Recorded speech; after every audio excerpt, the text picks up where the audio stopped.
My neighbor's desperate warning shattered my world.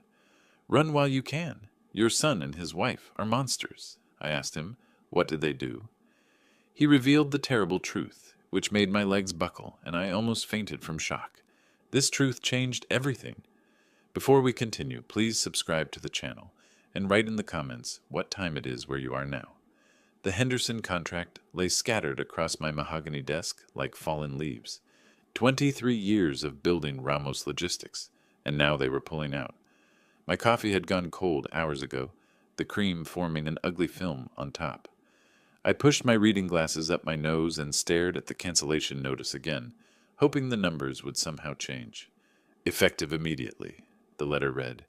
$2 million in annual revenue. Gone. I leaned back in my leather chair, feeling every one of my 67 years in my shoulders. The desert sun blazed through my office blinds, casting harsh lines across the financial reports. My jaw clenched as I calculated the damage. 3 employees would have to go. Maybe 4. The phone's shrill ring cut through the afternoon silence like a knife. I almost let it go to voicemail. The last thing I needed was another client calling with bad news. But the caller ID made me freeze. Milton, my son. 3 years since our last conversation. 3 years since he stormed out of this very office, shouting about my lack of faith in his dreams. I stared at the phone, my finger hovering over the answer button. "Hello?" "Dad." His voice was softer than I remembered, uncertain. "I know we haven't talked in forever, and I know that's mostly my fault, but—" I waited. The Henderson contract suddenly seemed less important. "Flossie and we want to invite you over. We've missed you." Martha's photo smiled at me from the corner of my desk. She always said I was too stubborn, too hard on the boy. "When were you thinking?" "Maybe this Friday? We'll make a great dinner. I've been wanting to show you the house, and Flossie's become quite the cook." He paused. "I owe you an apology, Dad, for how things ended between us." The fight came rushing back. Milton at 35, asking for $50,000 to invest in some app that would revolutionize transportation. His face when I'd said no, when I'd told him to get a real job instead of chasing fantasies. "You never believed in me," he'd shouted. "I believe in hard work, not get-rich-quick schemes." The door had slammed so hard it rattled the windows.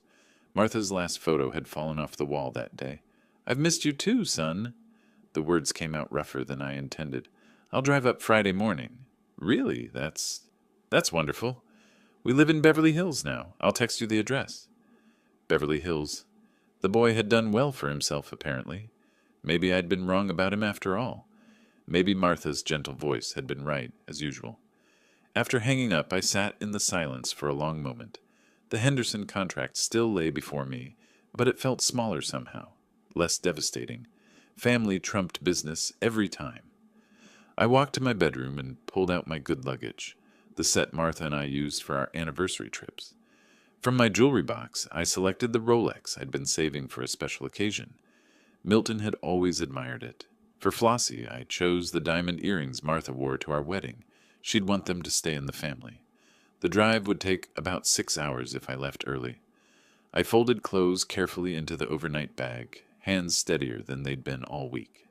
Business problems could wait. My son was reaching out, and this time I wouldn't let pride get in the way. I carried my bags to the Cadillac, the 1995 DeVille, that had served me faithfully for decades.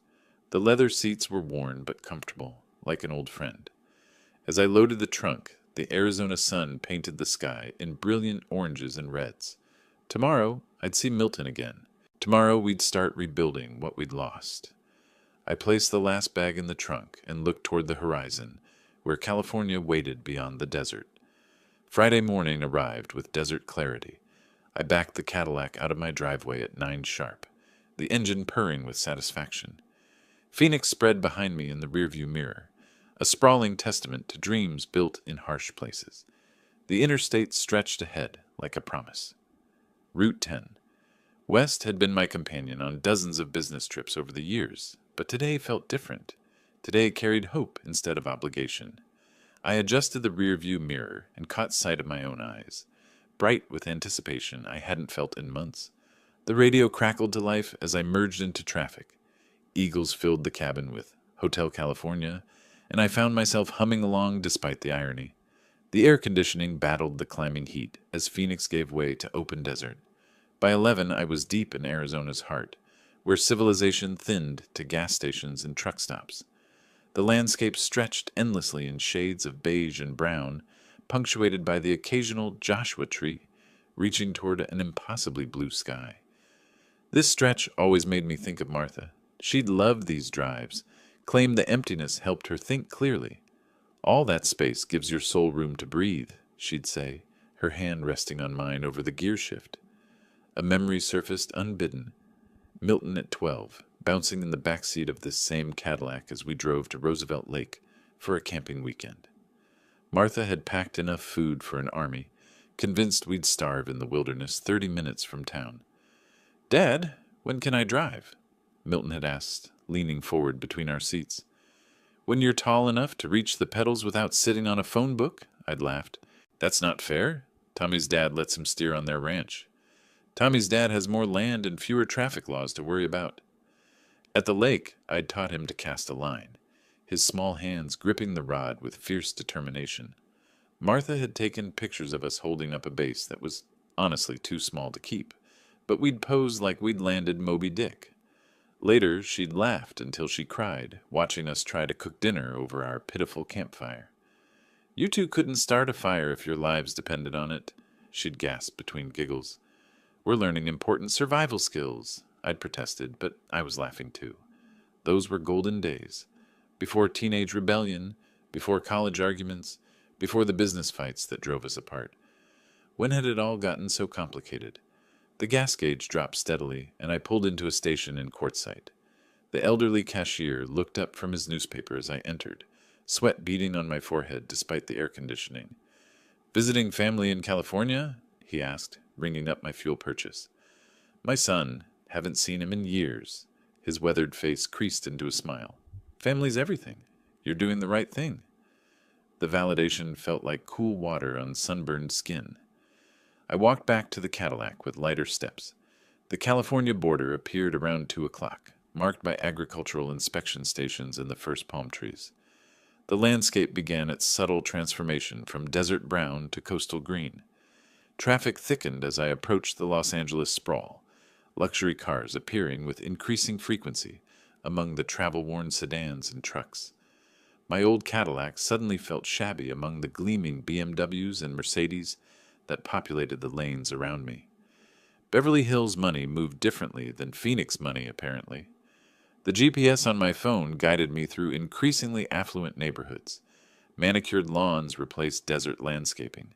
Swimming pools sparkled behind high walls. This was Milton's world now, far removed from the middle-class Phoenix neighborhood where he'd learned to ride a bike. Had I held him back somehow? Had my emphasis on practical work over big dreams limited his possibilities? Maybe this success proved I'd been wrong. Maybe the boy I'd raised had simply needed room to grow beyond what I could provide. Traffic crawled through Beverly Hills proper. Rodeo Drive appeared and disappeared in my peripheral vision, a street I'd only seen in movies. My palms grew damp on the steering wheel despite the air conditioning. The GPS announced distances in hundreds of feet now instead of miles. In 1 mile, turn right on Palm Drive. My heart rate picked up. 3 years of silence were about to end. I checked my appearance in the rearview mirror, smoothing my gray hair and adjusting my collar. The gifts sat securely in the passenger seat, wrapped in the good paper Martha always insisted on saving for special occasions. In 500 feet, turn right on Palm Drive. The white modernist villa rose before me like something from an architecture magazine. Floor-to-ceiling windows reflected the afternoon sun, creating a mirror maze of light and shadow.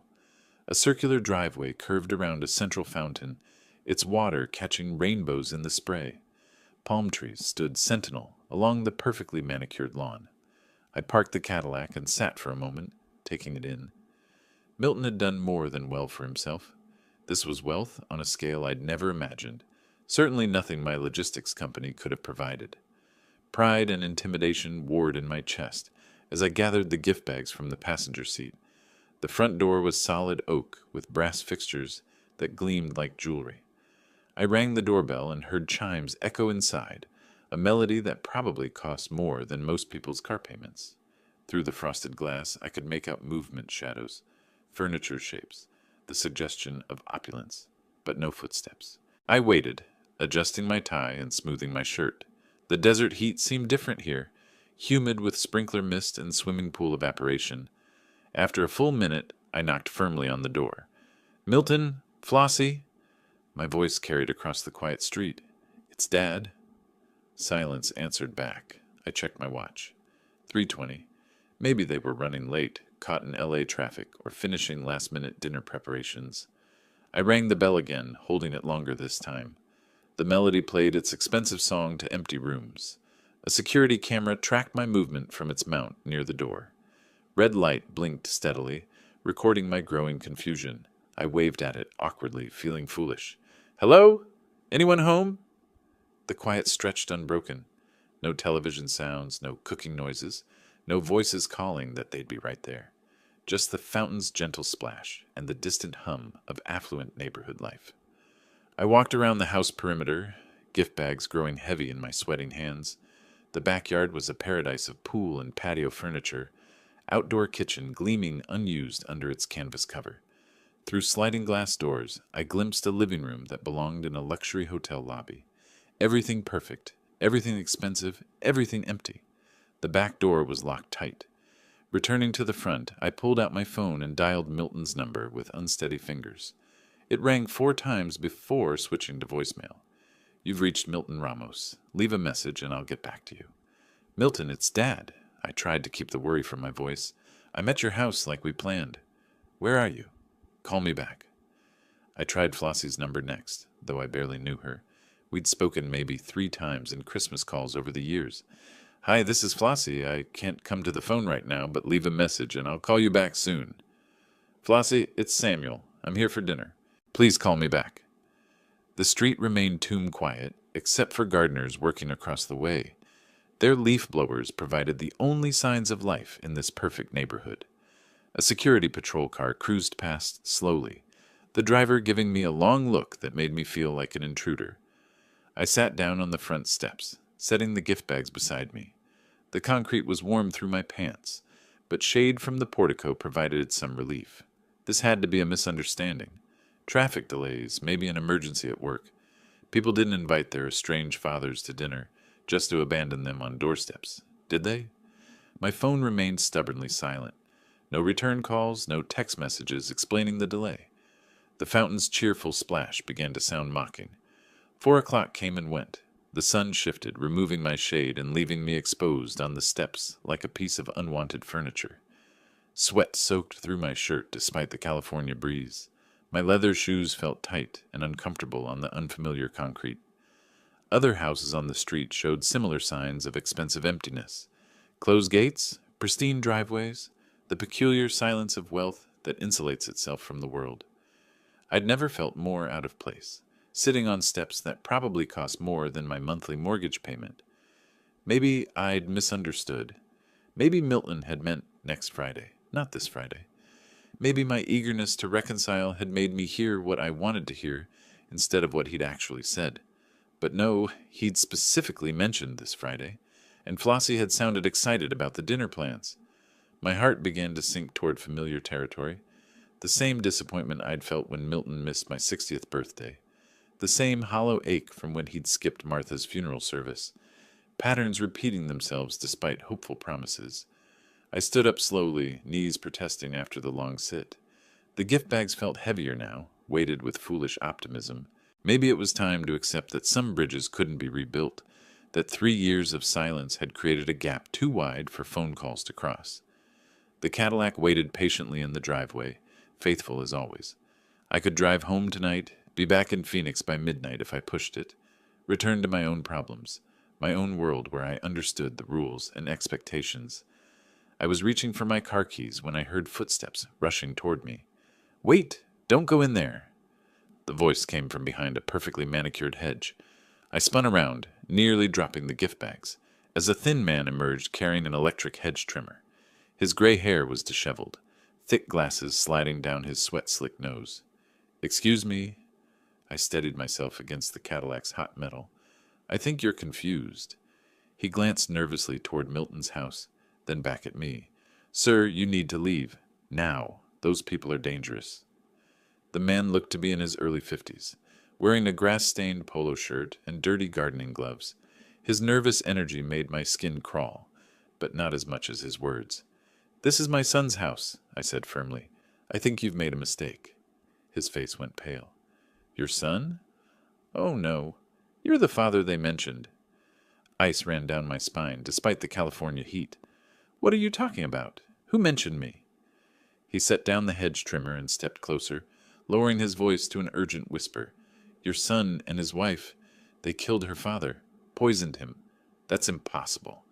The words came out louder than I intended. "You must be mistaken. $5 million in inheritance. He died right after visiting them, just like you're doing now." My legs felt unsteady. This is ridiculous. My son would never... He was healthy as a horse when he came here for dinner. A week later, he's dead. The man's hands shook as he spoke. "I'm Larry, by the way. I live right there." He pointed to the house next door. "I've been watching this place since it happened." "People die of natural causes all the time," I protested, but my voice sounded weak even to my own ears. "Natural causes don't make you vomit in someone's driveway." Larry's eyes darted toward the security cameras mounted on Milton's house. The neighbors saw him leave here pale as death, throwing up before he even reached his car.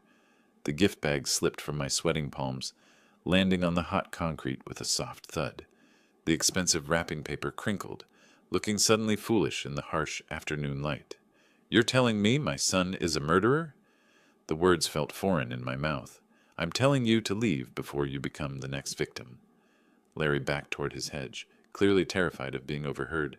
"That woman, Flossie, there's something cold about her. And your boy, he's changed since he married her." My heart hammered against my ribs.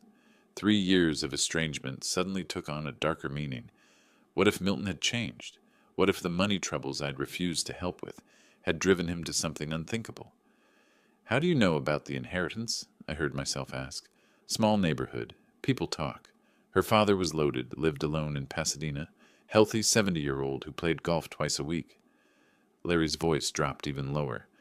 "One dinner with his new son-in-law and daughter, boom, dead within days." The business part of my brain, the part that had built a successful company through careful risk assessment, started cataloging details. Wealthy older parent, recent marriage, sudden death after family visit. The pattern made terrible sense. But this was Milton, my son, the boy I'd taught to fish, who'd cried when his goldfish died, who'd once brought home a stray dog because he looked lonely. "I have to warn you because I couldn't live with myself if I didn't," Larry continued. "But I've said all I can say. That's all I can do." He grabbed his hedge trimmer and started backing toward his own property, casting fearful glances at the cameras tracking our conversation. "Wait," I called after him. "What about the police?" "What about them? Rich people die. Happens all the time. No investigation when there's no evidence." He paused at his gate. "Just don't eat or drink anything they offer you. And don't stay the night." I watched Larry disappear behind his hedge, leaving me with questions that made my stomach turn. The driveway felt like a furnace under my feet. I paced back and forth beside the Cadillac, my mind racing faster than my heart. Larry had to be wrong, delusional, maybe senile, or harboring some grudge against Milton and Flossie. My son wasn't capable of murder. The boy who'd cried over roadkill couldn't poison another human being for money. Could he? I picked up the fallen gift bags, their cheerful wrapping now mockingly bright. The Rolex inside had been meant as a peace offering, a symbol of renewed trust between father and son. Now it felt like evidence of my own naivety. 3 years. 3 years of silence after our fight about money. What had happened to Milton in that time? Who had he become?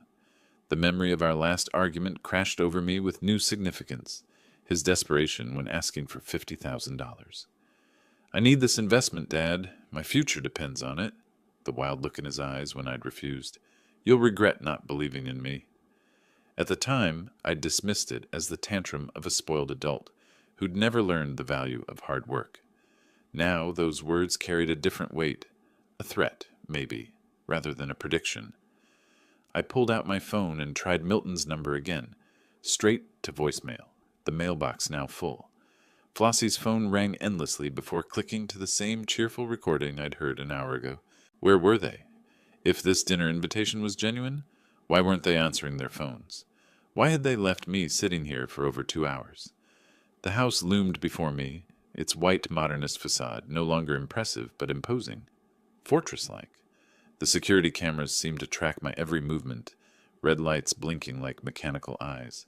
How many people had those cameras recorded in their final hours? Martha's voice echoed in my memory. "You're too hard on the boy, Samuel. Milton has your ambition, but not your patience. Be careful not to push him too far away." Had I pushed him toward this? Had my harsh criticism and refusal to support his dreams created the desperation that led to murder? But that was insane.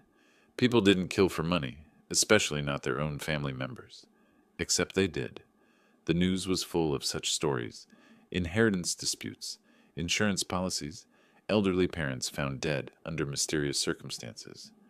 I set the gift bags on the Cadillac's hood and leaned against the warm metal. The afternoon sun beat down mercilessly, but I barely felt it. My thoughts were too loud, too chaotic. If Larry was telling the truth, then Milton and Flossie had invited me here to kill me. The loving son's voice on the phone, the talk of missing me and wanting to reconcile, all lies. A performance designed to lure me within striking distance. But if Larry was lying or mistaken, then I was standing here like a paranoid fool, destroying my only chance at rebuilding the relationship with my son. $5 million. That's what Larry had said Flossie inherited from her father. Enough money to buy this house, fund Milton's lifestyle, make all his financial problems disappear. Enough money to kill for. My phone buzzed, a text message. My heart leaped until I saw it was from my business partner in Phoenix asking about the Henderson account. The outside world, my normal life, seemed impossibly distant now. I checked the time, almost 5:30. The sun was beginning its descent toward the Pacific, painting the Beverly Hills mansions in golden light, beautiful and deadly, like everything else in this neighborhood. A car engine hummed in the distance, growing louder. My pulse quickened. Someone was coming down the street, and in a neighborhood this exclusive, it could only be residents or their guests. The engine sound grew more distinct. Expensive, smooth, not the rumble of my aging Cadillac, but the purr of German engineering. I had maybe 30 seconds to decide. Get in my car and drive away, proving I didn't trust my own son, or stay and smile and hug Milton when he arrived, possibly signing my own death warrant in the process. A silver BMW turned into the driveway, and I had to decide whether to smile and hug my son or run for my life. The BMW's engine whispered to a stop behind my dusty Cadillac. Tinted windows concealed the occupants for a moment that stretched like eternity. I forced my face into what I hoped resembled a relieved smile, though my heart hammered against my ribs. The driver's door opened first.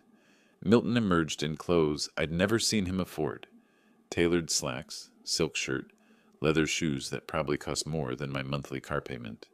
He looked prosperous, healthy. Nothing like the struggling man who'd called me 3 years ago, begging for money. "Dad!" His voice carried genuine warmth as he strode toward me with open arms. "I'm so sorry we kept you waiting. Traffic was murder getting back from downtown." Murder. The word hit me like a slap. Poor choice of words or calculated cruelty. "We had some legal business to wrap up," he continued, pulling me into an embrace that felt simultaneously familiar and foreign. "Boring stuff, but you know how these lawyers are. Legal business, wills maybe, estate planning." I returned his hug while my mind cataloged every detail for future analysis. The passenger door opened and Flossie stepped out like a model posing for a magazine. Perfectly styled blonde hair, designer dress that hugged her figure, handbag that cost more than some people's monthly rent. She moved with the practiced grace of someone accustomed to being watched and admired. "Samuel?" She approached with arms extended, her smile bright enough to power the neighborhood. "You're even more handsome than your photos. Milton showed me so many pictures from when he was growing up." She touched my arm as she spoke, a gesture that would have seemed friendly an hour ago. Now it made my skin crawl. I studied her face for signs of guilt, for cracks in the performance, but found only enthusiasm and warmth. I hope you brought an appetite, she continued. I've been cooking all afternoon. Your favorites. Milton told me all about your love for pot roast and Martha's dinner rolls. How did she know about Martha's dinner rolls? Milton must have shared more family memories than I'd realized. The intimacy of that knowledge felt like a violation. The drive wasn't too rough, was it? Milton asked, glancing at my travel-worn appearance with what seemed like genuine concern. 6 hours is a long haul, especially in this heat. Not too bad, I managed, my voice sounding strange to my own ears. The Cadillac handles it well. She's a classic, Milton said, running his hand along the car's faded paint with apparent appreciation. Remember when you taught me to drive in this old girl? I was so scared I'd scratch her. The memory was real, warm, innocent. It belonged to a different life, before suspicions and accusations, and the terrible possibility that my son had become a stranger, capable of murder. I picked up the gift bags from the car hood, my hands trembling slightly. I brought you both something, just small tokens. Dad, you didn't have to do that. Milton's eyes lit up with what looked like genuine pleasure. You being here is gift enough. Flossie clapped her hands together like a delighted child. Oh, how sweet. But first, let's get you inside where it's cool. You look overheated, and I've got iced tea waiting. Iced tea. My throat was parched from the heat and stress, but Larry's warning echoed in my mind. Don't eat or drink anything they offer you. They flanked me as we walked toward the front door, Milton carrying one of my bags despite my protests, Flossie chattering about the neighborhood and their renovations, the perfect host and hostess, welcoming a beloved family member. The front door opened with an electronic beep. Keypad entry, I noticed. Expensive security system, the kind that could keep people out or keep them in. The interior took my breath away. Marble floors gleamed under crystal chandeliers, designer furniture arranged with museum precision, art on the walls that looked original and expensive. Every surface spoke of money. Serious money, the kind that transformed lives overnight. We've done some updating since we moved in, Milton said with obvious pride, giving me the tour like a real estate agent. The kitchen was completely gutted and rebuilt. Flossie has very specific ideas about cooking spaces. Or specific needs for food preparation that required privacy and control. It's beautiful, I said honestly. You've both done very well for yourselves. We've been lucky with some investments, Milton replied, but something in his tone suggested the conversation was closed. Come on, let me show you the living room. The view of the canyon is incredible. They led me deeper into their palace, their voices cheerful and welcoming, their movements casual and confident. If this was an act, it was flawlessly performed. If it was genuine, then Larry was a paranoid neighbor with too much time and too little sense. But as I followed them toward the kitchen, the expensive house felt less like a home and more like a beautiful trap. And I couldn't shake the feeling that I was walking toward the kitchen where Martha used to hum while cooking our family dinners. I walked toward the kitchen, thirsty and suspicious, while Flossie hummed quietly over the stove, the same tune Martha used to sing while cooking our family dinners. Martha's melody followed me into the gleaming kitchen like a ghost from happier times. Flossie stood at the professional-grade stove, her back turned, stirring something that smelled of garlic and herbs. The tune she hummed twisted my heart. My dead wife's favorite song, now coming from the throat of my potential killer. Just getting some water, I announced, opening what seemed like the obvious cabinet for glasses. Crystal stemware caught the light, expensive pieces that belonged in a museum rather than a kitchen. Everything here screamed money, the kind of sudden wealth that raised questions. Glasses are in the upper cabinet, Samuel, Flossie called without turning around. Found them, thank you. My hand reached for a simple water glass, but the cabinet door swung wider than intended. Behind the cleaning supplies, a small brown bottle caught my eye. My business instincts, honed by decades of risk assessment, immediately flagged it as wrong. Dish soap and window cleaner didn't require pharmaceutical containers. I glanced at Flossie, still busy at the stove, humming Martha's song like a mockery of family memories. The bottle felt cold in my palm. The label faced me clearly, as if fate wanted me to read every word. Potassium cyanide, handle with extreme care. Warning symbols covered half the space. A skull and crossbones grinned up at me like death's business card. Time stopped. Larry had been right. They really were trying to kill me. My hands shook, nearly dropping the evidence. Every thriller movie I'd ever seen, every news story about family murders, suddenly became real and personal.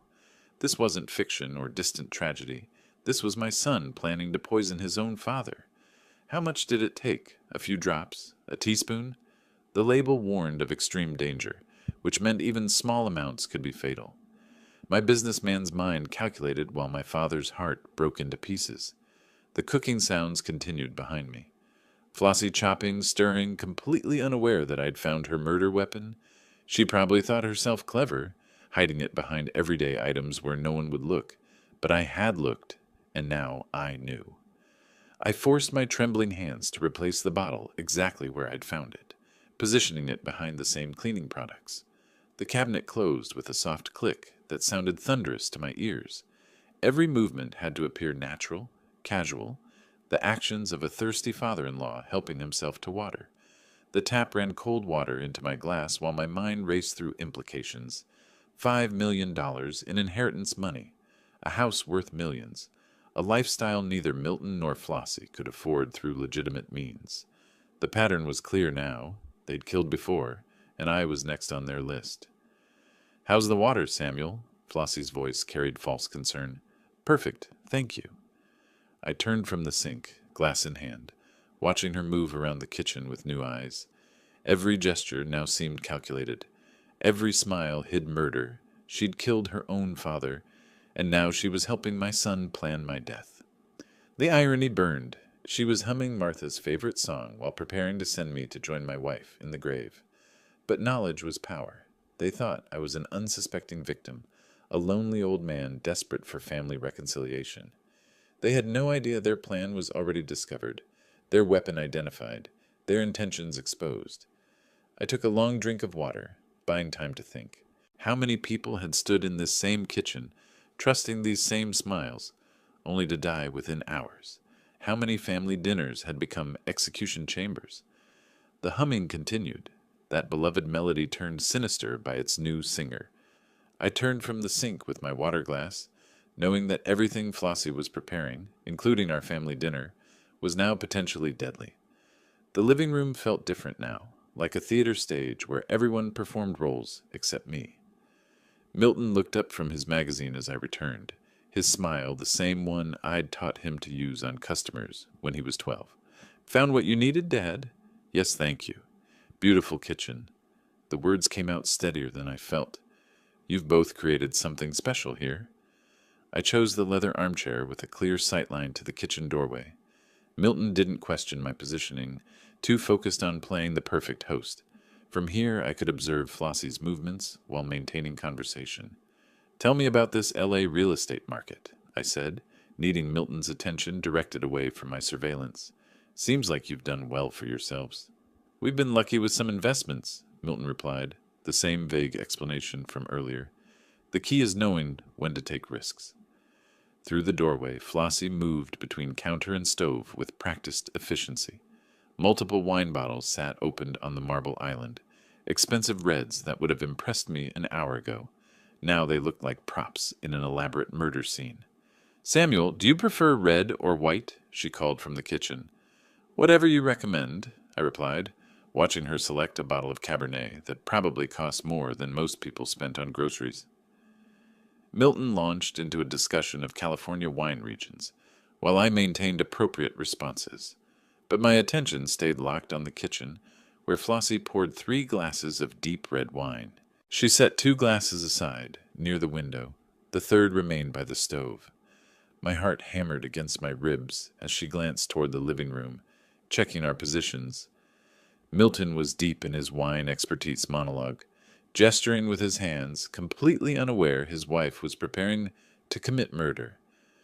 Flossie reached into the lower cabinet, the same one where I'd found the poison bottle. Time dilated as she retrieved the small brown container. Her movements were quick but careful, practiced. This wasn't her first time. She'd done this before, probably in this same kitchen, maybe to her own father. Clear liquid dripped into the wineglass closest to the stove. 1 drop. 2. 3. A gentle swirl mixed the poison with the Cabernet, creating what looked like an innocent glass of expensive wine. The bottle disappeared back into its hiding place among the cleaning supplies. The Napa Valley producers really understand terroir, Milton was saying, his voice seeming to come from underwater. That's what separates good wine from great wine. Great wine mixed with deadly poison, I thought, watching Flossie arrange the glasses on an elegant serving tray. The poisoned glass held its position. I memorized exactly which one she'd doctored. She was humming again, Martha's song, the same melody my wife used to sing while cooking Sunday dinners for our small family. Now it accompanied preparation for my execution. "Gentlemen, dinner is served." Flossie's voice carried theatrical warmth as she emerged from the kitchen carrying the tray of wine. Milton jumped up with enthusiasm. "Finally! I'm starving!" I rose more slowly, cataloging the positions of everything that mattered. The poisoned glass sat on the right side of the tray, closest to where Flossie's hand gripped the handles. She knew exactly which one would be mine. "This has been too long in coming," Milton said, his arm around my shoulders as we walked toward the dining room. "Family should stick together." Family. The word tasted bitter now. My son was leading me to dinner, like a lamb to slaughter, his voice full of warmth, while his wife carried liquid death in crystal stemware. The dining room table gleamed under chandelier light, set with china that belonged in palaces. 3 place settings waited for us, perfect in their symmetry, beautiful and deadly, like everything else in this house. As we approached the dining table set with fine china that reflected the chandelier light, Flossie placed the tray of wine glasses at the center, including the one meant to be my last drink. Candles flickered across polished mahogany as Flossie directed our seating, like a conductor orchestrating a symphony of death. The dining room belonged in architectural magazines, crystal chandelier casting rainbows through wine glasses, each piece of china worth more than my employees' weekly salaries.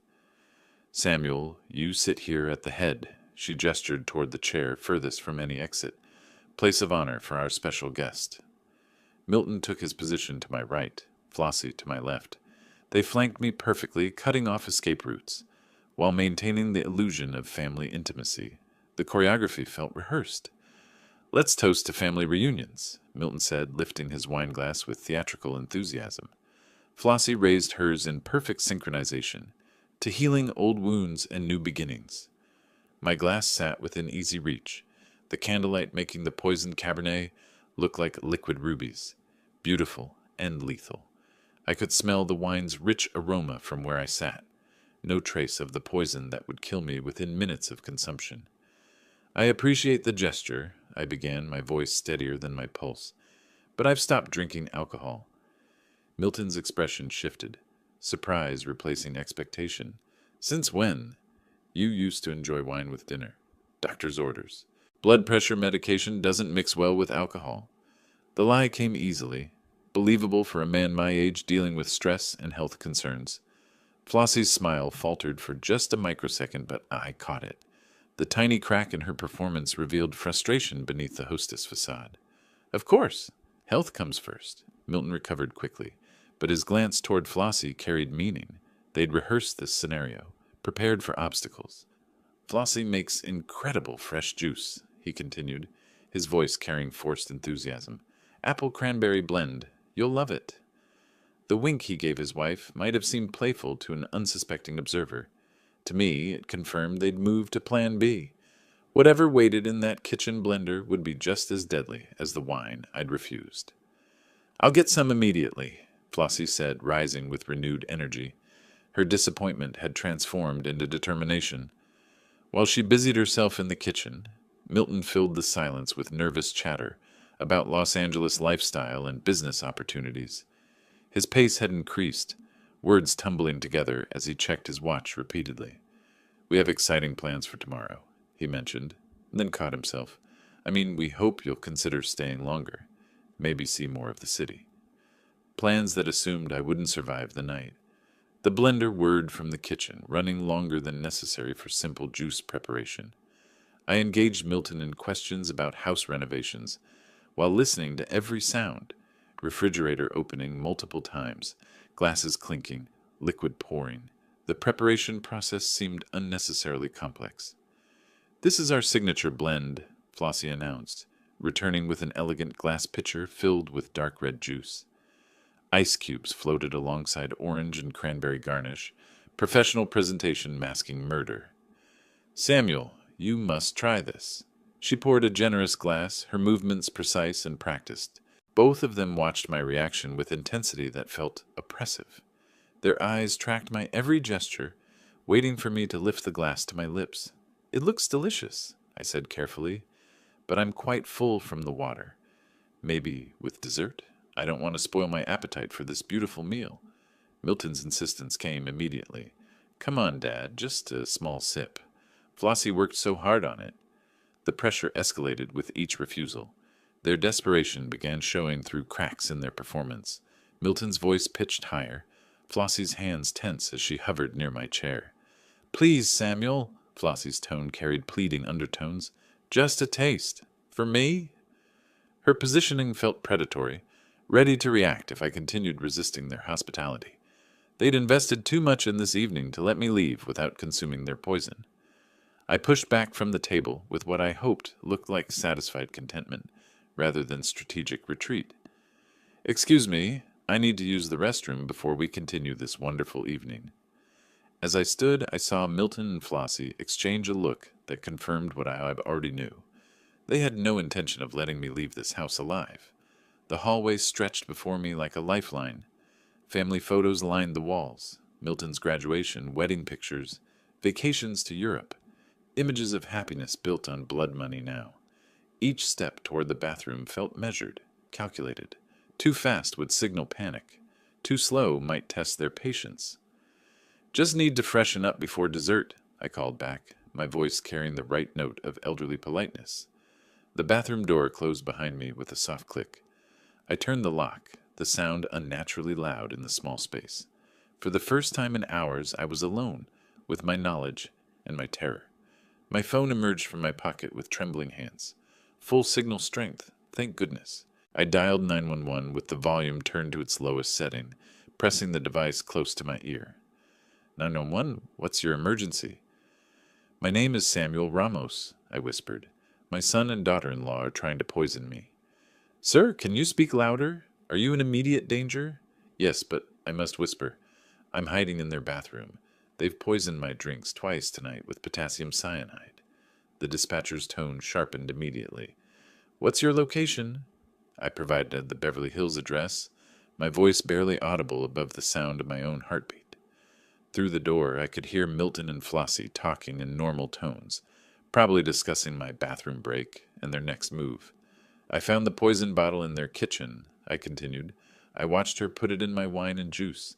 They killed her father the same way last year for inheritance money." "Sir, stay on the line. Officers are being dispatched. Are there weapons in the house?" "I don't know about guns, but the poison is enough. They think I'm just using the facilities."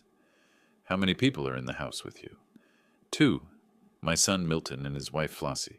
They're waiting for me to return so they can try again." The dispatcher's professional calm steadied my nerves. "Officers will be there in approximately 20 minutes. Can you stay safe that long?" 20 minutes. An eternity when you're performing for your life. I'll need to go back and act normal or they'll suspect something. The poisoned drinks are still on the dining table. The cyanide bottle is under the kitchen sink behind cleaning supplies. Don't touch anything else. Let the officers collect evidence. Keep your phone accessible but not obvious." I flushed the toilet and ran water in the sink, creating authentic bathroom sounds. In the mirror, my reflection looked older than my 67 years, but my eyes held determination I hadn't felt since Martha's death. What if they try to force me to drink something? "Refuse everything. Create any excuse. Help is coming, Mr. Ramos." "I understand. I'm going back now." The connection ended. I slipped the phone into my pocket, took a deep breath, and prepared to perform the role of my life. The unsuspecting father, grateful for family reconciliation, unaware that dessert would be my last meal. Milton's voice carried through the door. "Dad, you okay in there? Dessert's ready." "Coming right out." I opened the bathroom door and walked back toward the dining room, knowing that in less than 20 minutes, this house of lies would be filled with police officers, and my son's life would be over forever. The dining room felt like a stage where I performed my final act. Flossie had arranged an elaborate apple pie, steam rising from golden crust that would have looked appetizing hours ago. Now it represented another potential murder weapon. "Samuel, I made this especially for you," she announced, knife poised over the dessert. "Your favorite," Milton told me. "It looks absolutely wonderful," I managed, checking my watch discreetly. 15 more minutes. "But I'm quite full from that delicious dinner. Let me digest first." Milton's enthusiasm felt forced. "Come on, Dad, just a small piece. Flossie spent all afternoon on it." I deflected with practiced ease. "Tell me about your neighborhood first. I saw some beautiful homes driving in. The real estate market here must be incredible." The conversation bought precious time, but I could see frustration building behind their smiles. Milton checked his phone repeatedly. Flossie's grip on the serving knife tightened with each passing minute. Then salvation arrived in the form of car doors slamming outside. Milton frowned toward the front window. "That's strange. Sounds like a lot of cars." Heavy footsteps crossed the walkway. The doorbell rang, followed immediately by authoritative knocking that made the expensive front door rattle. "I'll get that," Milton said, confusion replacing his dinner party charm. Flossie followed him toward the entrance while I remained seated, my heart pounding with relief and anticipation. "LAPD, we received a call about a possible poisoning incident at this address." Milton's voice cracked with shock. "Poisoning? There must be some mistake, officer." I stood up and walked toward the foyer, where 3 uniformed officers filled the doorway. Their presence transformed the elegant entrance into a crime scene. "Officers, I'm Samuel Ramos. I made that call." The color drained from Flossie's face like water from a broken glass. Milton's confusion shifted to horror as understanding dawned. "Dad, what did you do?" "I called for help when I discovered you were trying to murder me," I replied, my voice steadier than it had been all evening. The lead officer stepped forward. "Mr. Ramos, where are the items you mentioned?" I gestured toward the dining room. "The poisoned wine and juice glasses are on the table. The potassium cyanide bottle is in the kitchen, under the sink behind cleaning supplies." Milton's desperate denials filled the air. "This is insane! We would never hurt my father.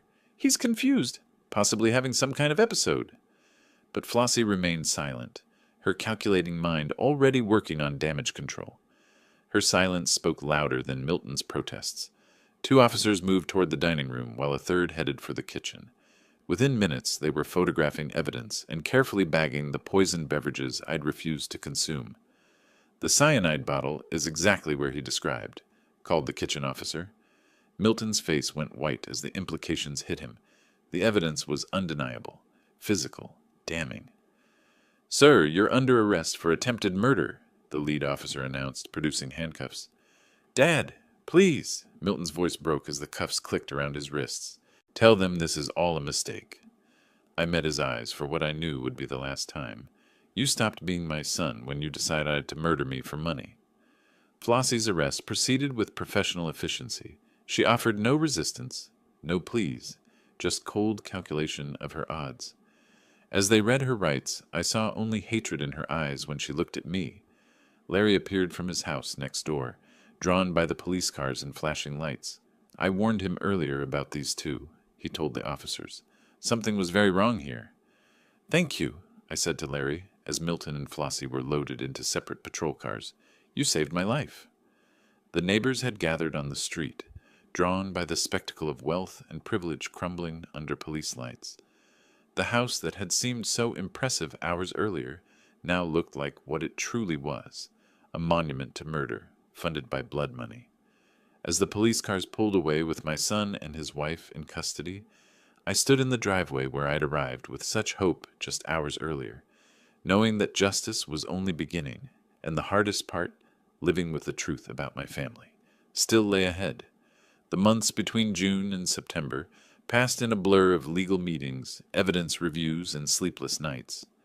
I sold my logistics company to cover legal expenses and the emotional toll of testifying against my own son. The Phoenix house held too many memories of the family I thought I'd known, so I rented a small apartment in Los Angeles to be available for the prosecution. Media attention followed everywhere. Phoenix businessman survives son's murder plot. Larry remained my anchor to sanity, visiting regularly and reminding me that survival sometimes requires impossible choices. September 15th arrived with California sunshine streaming through the Superior Court windows. The courtroom's wood paneling and formal atmosphere couldn't diminish the surreal nature of watching my son and daughter-in-law at the defendant's table, their expensive lawyers whispering strategies. The prosecution's case unfolded with methodical precision. The poison bottle, exhibited to the jury with its clear warning labels. Laboratory analysis confirming cyanide in both wine and juice glasses. Financial records showing Flossie's convenient inheritance and subsequent spending spree. Larry testified about his warnings and suspicions. His nervous energy on the witness stand reminded me of that afternoon when he'd rushed from behind his hedge to save my life. Then came my turn. Mr. Ramos, please tell the court what happened on the evening of June 20th. I recounted the discovery in the kitchen cabinet, watching Flossie poison my drinks, the desperate bathroom phone call. The jury listened with rapt attention as I described performing for my life, while my would-be killers served dinner. The defense attorney tried to portray me as a confused elderly man, perhaps suffering from paranoid delusions, but my business background and clear recollection of events undermined their strategy. Mr. Ramos, the prosecutor asked, are you certain about what you witnessed? I saw her add poison to my drink with my own eyes. My son invited me to dinner to kill me for my money. The words hung in the courtroom air like an indictment of everything family should represent. Expert testimony followed on cyanide's lethality and proper storage protocols. Financial forensics revealed the inheritance money timeline. Most damning investigators had reopened the case of Flossie's father's death, finding suspicious similarities. The defense's desperation showed in their closing arguments, grasping at explanations for household poison, storage, and misunderstood dinner preparations. But the evidence was overwhelming, undeniable, deadly. 6 hours of jury deliberation over 2 days felt like an eternity. When they returned, the foreman's solemn expression told the story before he spoke. We find the defendants guilty on all charges. Relief and heartbreak collided in my chest. Justice had been served, but the cost was everything I'd believed about family. The judge's sentencing was swift and final. Milton received life imprisonment without parole for attempted murder and conspiracy. Flossie got life for her father's murder and the attempt on mine. The $5 million inheritance was ordered returned to her father's estate. As they led Milton away in shackles, he made one final, desperate appeal. Dad, I never meant for it to go this far. You stopped being my son when you chose money over love, I replied, the words cutting through years of false hope and willful blindness. Flossie maintained her cold silence to the end, showing no remorse, no recognition of the lives destroyed by her greed. I walked down the courthouse steps into California sunshine, feeling simultaneously empty and free. The drive back to Phoenix represented more than geographical transition. It was a journey toward whatever remained of my life. The desert landscape looked different now, cleaner somehow, as if the truth had burned away illusions like morning fog. Larry had helped me pack, promising to visit once I settled back home. I used part of the recovered inheritance money to establish a scholarship fund for students studying business ethics. Martha would have approved of turning blood money into something constructive. Sitting in my Phoenix living room months later, surrounded by photos that now told a different story, I understood that survival isn't just about avoiding death. It's about rebuilding life after trust dies. Justice was served, but the cost was everything I thought I knew about family. I learned that sometimes the greatest betrayal comes from those we love most, and the greatest strength comes from surviving it. If you like this story, please like this video, subscribe to the channel, and share your impressions of this story in the comments. To listen to the next story, click on the box on the left. Thank you for watching.